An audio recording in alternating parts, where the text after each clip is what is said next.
Qu'est-ce qu'il fait? Il est pas à vélo, Ben Twin? Pas de panique et bonjour tout le monde. Non, effectivement, je ne suis pas en vélo, je vais faire une vidéo totalement spéciale, simplement parce que j'avais envie de refaire un peu de course à pied.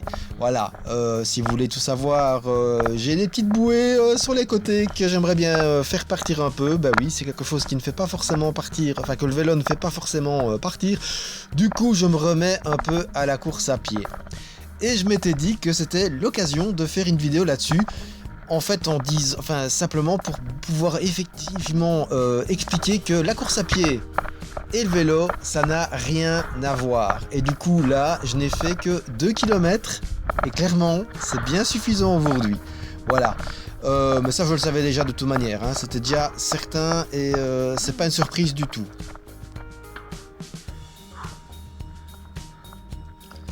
Déjà en 2014 en fait, alors que j'étais déjà franchement bien entraîné et même mieux que maintenant, puisque je voyageais à ce moment-là, je venais de remonter en Belgique, et donc je venais de me taper 1200 km en 2 semaines, mais bien hard, j'étais beaucoup plus fin que maintenant et bien entraîné, mon cœur était nickel.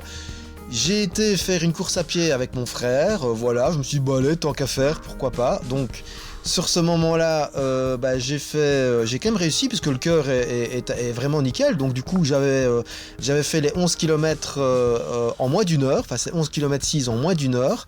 Donc voilà, j'étais content de moi, j'étais fier de moi, clairement. Mais par contre, le lendemain, le surlendemain, les jours qui ont suivi, ne fût-ce que pour descendre un escalier, c'était l'enfer. J'ai eu des courbatures, mais ça a été une des pires courbatures que j'ai jamais eues de ma vie. Voilà, clairement, j'avais été beaucoup trop loin. Et pourtant, j'étais entraîné, j'étais affûté, je venais de rentrer de 1200 km à vélo. Mais clairement, ça n'a rien à voir, ce n'est absolument pas les mêmes mouvements. Voilà, une petite parenthèse ici, pour le petit arrêt que j'ai fait, il y avait des mouettes qui étaient en train d'être nourries, du coup, j'ai trouvé ça sympa, et tant qu'à faire.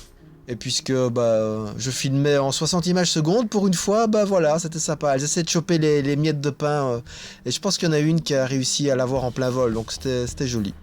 Donc voilà, tout ça pour dire qu'effectivement, vraiment, c'est pas du tout les mêmes muscles, c'est pas du tout les mêmes mouvements, c'est des muscles même à la limite, enfin des mouvements antagonistes pratiquement. Et les chocs aussi, c'est pas du tout la même façon, quoi. Enfin la même façon de gérer. Il y a entre autres quelque chose qui joue énormément, donc il y a les tendons d'Achille et les mollets, mais surtout les tendons d'Achille qui sont excessivement utilisés quand on court, beaucoup moins quand on fait du vélo. En fait, il faut savoir que c'est des ressorts. Clairement, le tendon d'Achille est le ressort. C'est un magnifique ressort, même du corps humain. C'est ce qui nous permet de courir aussi longtemps. Donc voilà. Du coup, voilà, je commence doucement, je reprends doucement parce que j'ai pas envie de bousiller la machine. Ça ne sert à rien d'aller trop loin. Donc j'ai bien couru mes 2 km sans arrêter, mais ça me semblait bien assez comme ça. Allez, bonne soirée tout le monde et bonne route surtout. Et bonne fête aussi et bonne année.